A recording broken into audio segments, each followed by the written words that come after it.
back to the Life at Leyton podcast. Today I'm speaking with Wahib Nakhoul, one of our business development executives in London. Wahib, welcome to the podcast. How are you? Hi, Sarah. Thanks for having me. Yeah, I'm not too bad. It's a Friday today, quite sunny, good day out. So, yeah, thanks for having us on. You're welcome. You're telling me that you've got the sun in London. We've got a bit of sun in London. It's actually one of one of the BDs mentioned that today is actually the hottest day it's ever been in the UK on this particular day. So there's that. Well, you enjoy that. I'm up in Scotland and it is miserable. It's that kind of grey, wet, horrid way. So I'm looking forward to the weekend, but I think mine might be a little bit more indoors than yours, it sounds like. Fair enough. Thank you so much for joining us on the podcast. We're keen to have a bit of a chat really today about your journey at Leyton so far. So you joined us in October last year. Do you want to kick us off today by telling us a bit about your career before you joined Leyton and what kind of sales roles you were in and what made you successful in those positions? Sure.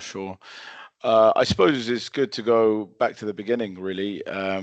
Graduated uni, I was always sort of entrepreneurial mindset, tried to start my own business while I was at uni, but that, as most things, that doesn't always go so well. So I left uni and I thought, what could I do next? And it was really quite a straightforward option once I'd started to speak with a bunch of recruiters about who I am, my personality, etc. I feel like sales was almost a good fit for what exactly I wanted to achieve. So then I started my first sales role at a startup called Scrap. They were a technology startup working in the construction industry. So they had an application and a software that was provided to these companies. They could essentially order everything that they needed for their construction site through the software. Very easy, 2-3 buttons, you'd have exactly what you needed. And so I suppose, that was really getting thrown in the fire because it was my first sales role, but I only had 2 weeks to really. They gave me 2 weeks to close a deal, so we had 2 weeks to get something under our belt, and it was a really quick turnaround place with a lot of interesting characters. It was a 360 role, so I was calling, booking, closing, the whole shebang. So it was definitely great learning. I stayed there for a year.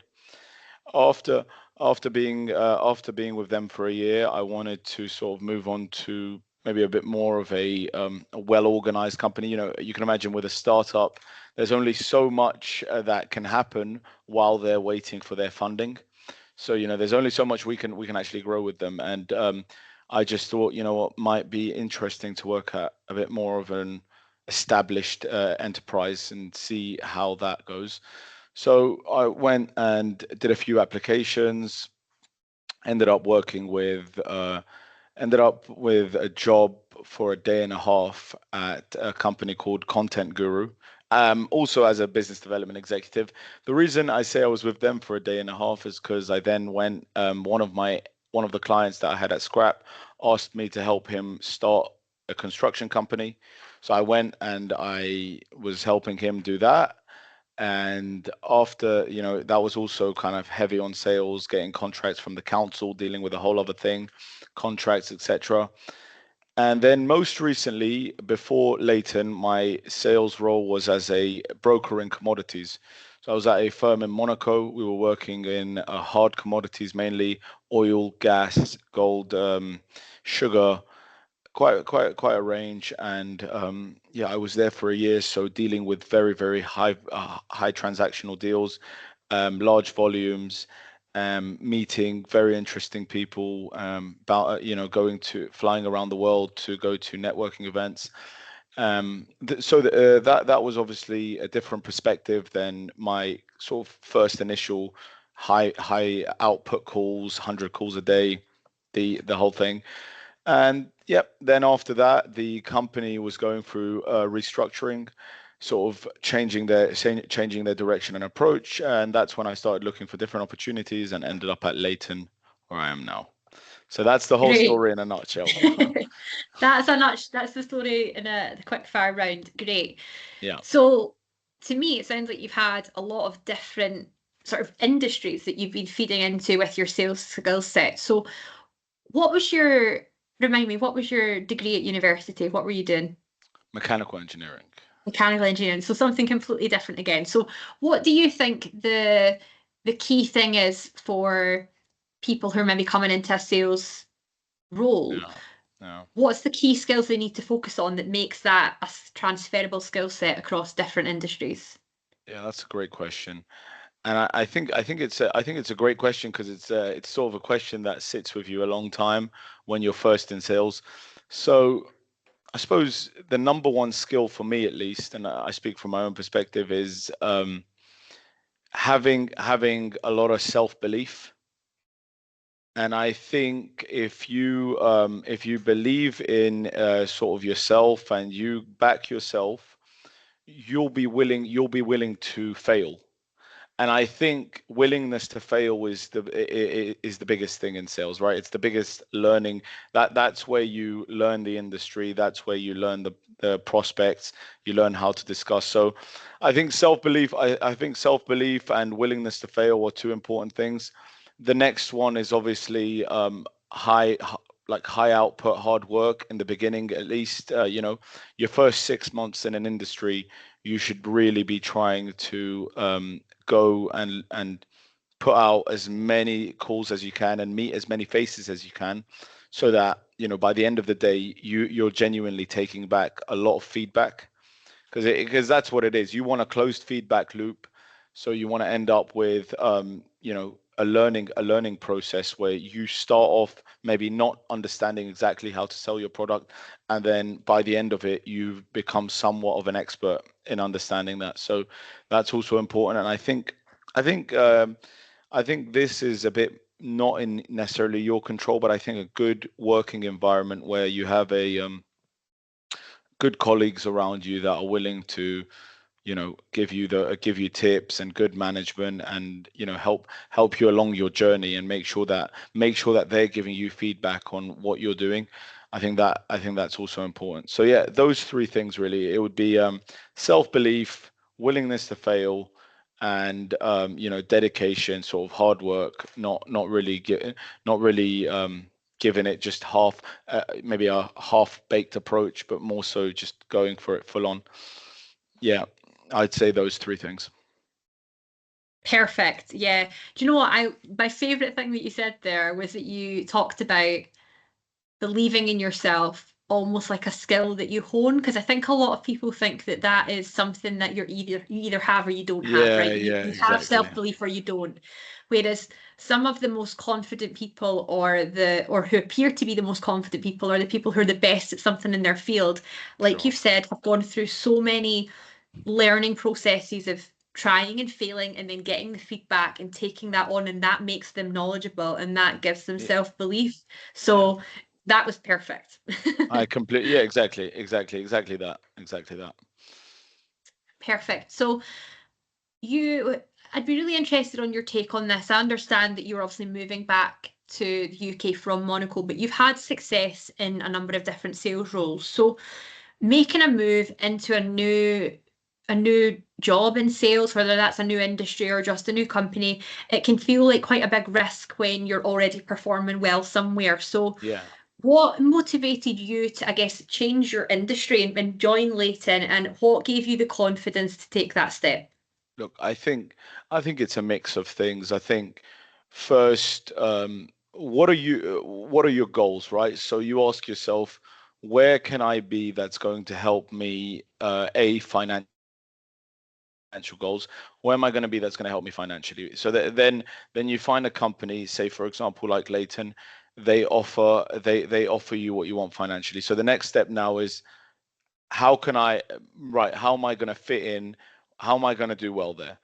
I would say for me, it was never and this might sound interesting, but for me, it was never a question of how am I going to do well there. It was always just, I'm going to do this. This is what I'm planning to do. So it was never a case of, oh well, I'm not really sure how I'm going to go about this or that. Even though I've worked in so many different industries, I'm not sure how I'm going to. It was always a case of, I'm going to apply myself. I'm going to learn the product. I'm going to be coachable, and we're going to get the job done. And that's literally the approach that I took. It was never so much asking questions of how can I do it. It was more so, this is what I'm planning to do. What do you guys think? Is there a better way? Is there this? So it's always also about asking for feedback and understanding, how you're doing and how you're going to go about it, of course. But it's not so much the question of how shouldn't be one that's fear. It shouldn't come from it should come from a place of curiosity. It should come from a place of learning, and that's really where you're going to thrive in sales, I think. Yeah, absolutely. And just from your perspective, you touched on at the start, I guess it has to meet your financial expectations, right? But as a salesperson, you're of course looking at the whole opportunity, like earning potential, like Yeah, of opportunity for commission, course, opportunity for bonus. So of course, of how course, of course. was there anything that you sort of investigated going through that process with Leighton? Like, did you drill down to find any more information, or what questions do you think is good for someone to ask Yeah. during that process to make sure that does meet their financial expectations? I think they need to understand. Look, us as sales lot, our bread and butter is on the commission side. So they need to understand what their OTE is going to be. They need to know how much, what exactly their targets are going to be. They need to understand how much of their targets they need to achieve. If there's bonus structures in place, essentially the main thing is metric wise understanding how they're going to be incentivized. If you understand how you're going to be incentivized metric wise, it makes it easier when you're getting on with getting on with the job, because you understand that I've completed X amount, I've completed X amount of the task. I know this is how much I'm getting, and I'm being rewarded for it. And it just makes the job a lot easier. Part of you should enjoy, naturally, as a sales guy, I would say part of you should enjoy closing a deal, should enjoy getting things sorted out, handovers done, clients happy, the whole thing. You should enjoy that part. Maybe the cold calling part might be a bit tedious, and that's the case for everyone. But it's part of what, that's part of the process. So if after you've gone through all of that, and you understand, once you've done X amount of work and how the metrics work, for you it becomes a lot easier or at least for me, it becomes a lot easier to just keep pushing through the paces, because it's like, look, I've completed X amount of the tasks. This is how I'm going to be rewarded. This is what I can look forward to in the summer. This is what I can look forward to then. This is what I can do. And that's really one of the cool things about sales, and in sales, especially in a place that will reward you and will reward you for your efforts, is that you can once you've closed your deals, and once you can already begin sort of planning ahead what you might want to do. And I suppose that can also be quite nice. So yeah. Definitely, it's the money is part of it, right? Of course, it's about part of it, but it's the lifestyle that it lets you live, and that's really what the draw is. Yeah. I mean, Yeah. that's great. So for you and coming into Leighton, you've had success quite quickly, right? So I think another key thing for people to understand, and maybe you can talk about this from your perspective, is Mm. also the the turnaround time on deals, right? Because that's a big thing when it comes to commission. So you want to understand when you're joining an organization how quickly you'll be able to start going from booking meetings for Yeah. that to turn into closed business and then therefore commission. So do you want to explain a little bit about how that works at Leighton? Like, what's the realistic turnaround time for new starts in the organization to start making commission? Look, if you come into Leighton and you sort of hit the ground running dials wise, you're obviously going to have a training session. You're going to have your training sessions. You're going to have your time taken up initially with the training sessions, say for the first 2 weeks. But if you have sort of the desire to then apply immediately what you've learned, so okay, I'm just going to try this out. Let's see how it goes. I'm gonna try and talk about this product that I've literally just learned about an hour ago. Let's see how it goes. And if you have that kind of desire, and you hit the ground running with the phones, and you start asking the other business development guys around you, just oh, what kind of industry do you think might be interesting? How do you think I should approach it? There's a very helpful cohort here. Everyone's super ready to give you that advice. And if you've got the willingness to just hit the ground running, you can be looking at, like, within, honestly, from starting, you can be looking at, let's say, 4 to 5 weeks, meeting within 4 to 5 weeks, meetings being booked, attended, and possibly contracts coming out of it. But that's going to come down to the two things, right? For me, it was, I'd say, a month and a few days. I got my first contract, and I suppose that was because my first one was actually in SD. So that was one of the sales dev guys. He was in my pod. Sort of he was having trouble getting through to a client. He said, "Oh, do you want to give it a go?" We did a bit of teletennis. He said, "Do you want to give it a go?" We gave it a go. She was receptive, and that second voice helped book the meeting. Following the meeting, I asked my manager to join the call. My manager joined the call. We had a great conversation, and it all led into us getting the contract signed. So you've definitely got to work with the people around you, but you've also got to have a willingness to go for it. I think I think that's Definitely. uh, I think that's the two things that will bring you success. Absolutely, that's so right.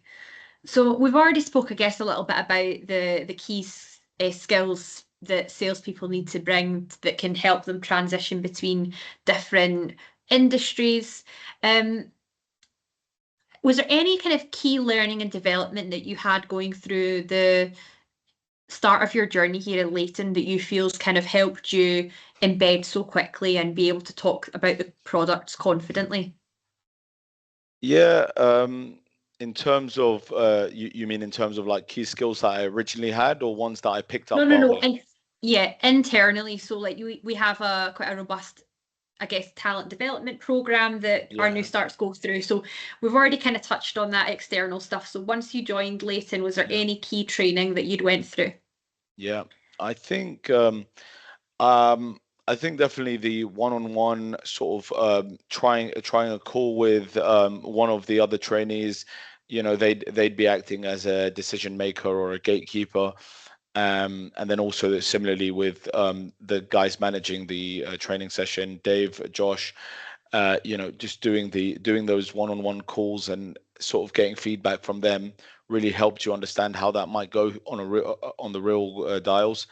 And then on top of that, I suppose the first week was quite good because although it can be a lot of information, it's it's all the products spread out, although a lot spread out quite well over the week. So you get a good flavor of what exactly we're selling, what the benefits of working with us are, the sort of USPs, right? It helped me understand the USPs of Leighton, which made everything else a lot easier. Once you know the USPs, you become a lot more confident talking about the company. Absolutely. And what do you think from from someone else coming into the organization, learning the USPs, learning the products, is there anything else that is like something they really should know before like they're jumping on the phone? Is there anything else, or are those the two key things? For me, I think you should learn you definitely learn the USPs, learn the product, but then also, and this is the critical part, you should know how you're going to prospect and who you're going to want to call. So you might not be, in your industry, you might be used to talking to the purchasing manager, you might be used to talking to the chief technology officer, you might be used to talking to the account manager. I don't know. Whoever you're used to talking to, you understand how you go about it, what exactly they might be looking for over a phone call. So it's also important to know who you want to get in touch with.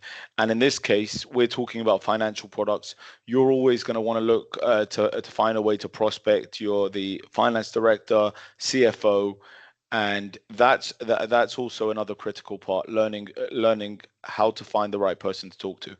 So you got the product, you got the USPs on that product, and then you got the right person to talk to. Listen, next step is just to put it together and give it a go.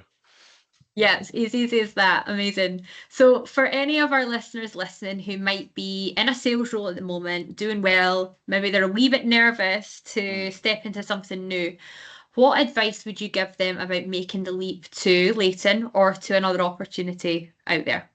Look, I think I can understand. I have quite a few friends that are in sales, and they say the same things. They're doing quite well, but they are interested in making a move, but they're not sure how that's going to go. The only thing that I would say is what kind of ceiling, as a sales guy, what kind of ceiling do you want to hit, and where do you want to go? So if your organization can, after you've put in all the work for it and help build up a great pipeline for it, if it can compensate you to the level that you're satisfied at and you're happy there, then stay there by all means. But if you're looking for a change and you've managed to build a pipeline at another organization and do well there, I don't think that you're gonna struggle too hard to do that at Leyton, just because it's a good product. You're gonna have a great team around you, and the company culture is good. So you're gonna find yourself in a great place to work. You're gonna find yourself with a good product to sell, and you're gonna find yourself compensated quite well for it. So you know that all I would say is keep an open mind. Yeah, keep an open mind and understand that if you were able to do it in one industry and put in the work, cold call out there, it won't take you forever to do that here. You're going to be fine. Perfect. That's great. Thank you so much, Wahib. That was really, really quality conversation. Is there anything else you want to mention before we sign off? No, hopefully we'll be seeing a load of new BDs after this. Yes. So, but otherwise, no. Thank you for having me on, and yeah, appreciate your time, Sarah. Thanks a lot. No, thank you so much. And thanks to everyone for listening along at home. Cheers. There we go.